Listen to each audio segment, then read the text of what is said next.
Hello viewers, আসসালামু আলাইকুম ও রহমতুল্লাহ।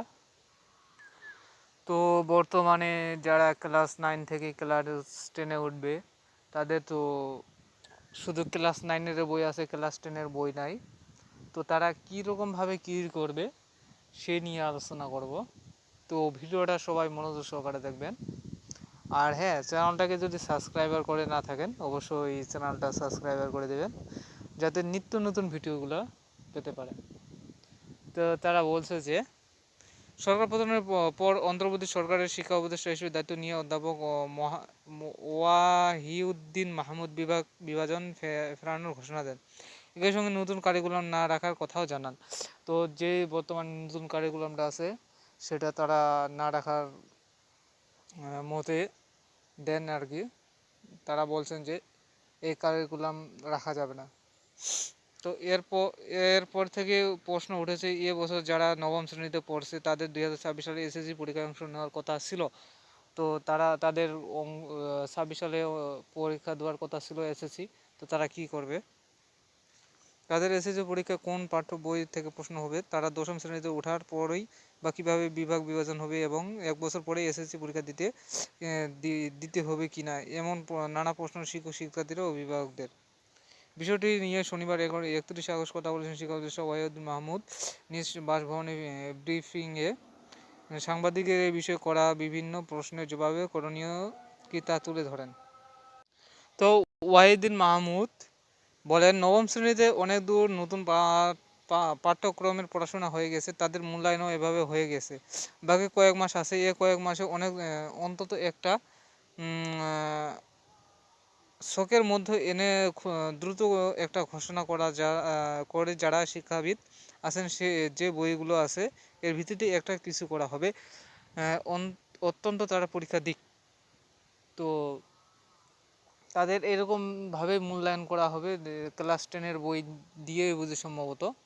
তো তারপরে কি হয় দেখা যাক।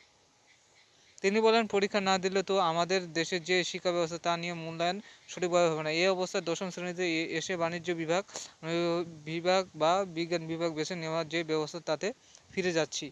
নবম শ্রেণীর শিক্ষার্থীদের উদ্দেশ্য শিক্ষা উপদেষ্টা বলেন, ছাত্রছাত্রীদের নবম আমি আশ্বাস দিচ্ছি তারা একভাবে পড়ে ফেলেছে। বাকি কয়েক মাস আছে তাদের দশম শ্রেণীতে এসে যদি বিশেষায়িত বিভাগ বিজ্ঞান মানে বিজ্ঞান কিরে বাণিজ্য শাখা বিশেষায়িত বিষয়গুলো নিতে হয় সেটাও তারা নিজেরাই বাছাই করতে পারবে। তারপর তাদের শিক্ষক একটি ঘাটতি থাকবে কারণ নবম শ্রেণীতে চলে গেছে। আমি শিক্ষকদের সঙ্গে কথা বলে দেখেছি তারা যে পাঠ্যপুস্তক আছে সেগুলো প্রথম দিকে তারা চালিয়ে যেতে পারবেন, শিক্ষার্থীদের কোনো অসুবিধা হবে না বলে উল্লেখ করে ওয়াহিদ মাহমুদ। নতুন বছরের বইয়ের ছাপার মান কেমন হবে জানতে চাইলে শিক্ষা উপদেষ্টা বলেন, জানুয়ারি মাসের সব বই দিতে পারবো না, চেষ্টা করছি এবং অভিজ্ঞতা থেকে দেখা গেছে কিছু প্রয়োজনীয় বই দিলে পাঠ্যক্রম শুরু করা যায়। এটা ঠিক যে তাড়াহুড়া করে আমি বইয়ের মান নষ্ট করতে চাই না। এই বিষয়ে তারা দায়িত্বপ্রাপ্য তাদের বলেছে বইয়ের ছাপা বইয়ের যে কাজ এগুলো মান আগের থেকে ভালো হতে হবে। তো ভিডিওটা দেখে বুঝতে পারছেন যে যারা ক্লাস নিউ 10-এ আর কি উঠছে তো তাদের তো নবম শ্রেণীতে বই ছিল, ক্লাস 10-এর বই ছিল না। মানে প্রত্যেকটা ক্লাসের বই পড়ে এখন আলাদা রকম করছিল আর কি নতুন কারিকুলামে। তো সেই কারিকুলামটা বাদ দিছে।